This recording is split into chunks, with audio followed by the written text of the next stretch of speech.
Ed, thank you. That suspect in the Orange County stabbing spree was released from prison early because of California's controversial early release legislation called AB 109. This is not the first time that a felon has been released despite a long and violent criminal history.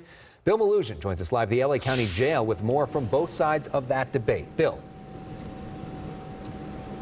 Yeah, Alex, AB 109 went into law here in California back in 2011. The initial intent of it was to reduce the state's prison population, the overcrowding problem. And supporters of the legislation say it's done exactly that, as well as give people second chances in life. But the critics out there, and there are a lot of them, they say this legislation is a total disaster, only releasing violent criminals back on the city streets.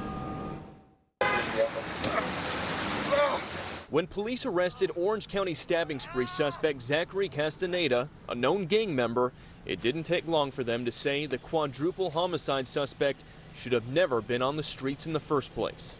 This person should have been in prison and not allowed to be in our community committing these violent acts.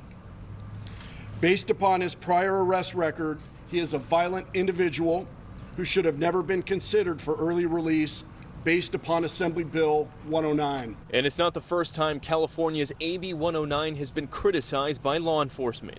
In 2017, Whittier police officer Keith Boyer was gunned down by Michael Mejia, a gang member with a lengthy criminal history who had been let out of prison early under AB 109 just days before the murder.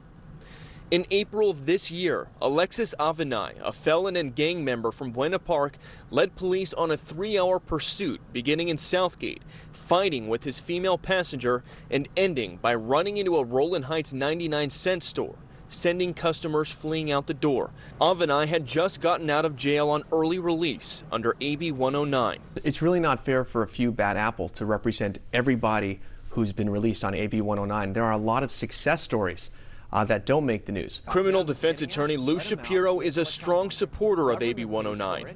He says he's seen the success stories firsthand. AB 109 was developed years ago not to reward violent offenders, but it was to help the downtrodden have another lease on life when they get out. There are clients I've had that have gotten out and then gone to college, have learned to trade, have gotten married, settled down, have become taxpayers and law-abiding citizens. But after seeing the recent violence in Garden Grove, the city's police chief says it's time for California politicians to rethink the legislation. The pendulum has swung so far that it is increasingly difficult to keep our community safe from the rise in violent crime.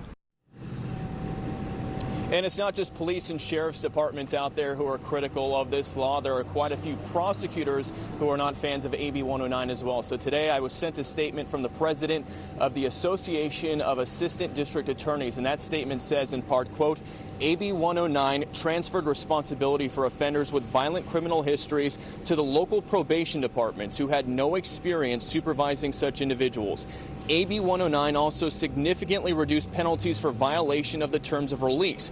Misconduct that would once have resulted in a return to prison for 6 months or a year is now punished by only 10 days in jail, leaving hardened offenders with little motive to comply with basic terms of release, such as obey all laws, end quote. We're live in downtown LA tonight. Bill Malugin, Fox 11 News.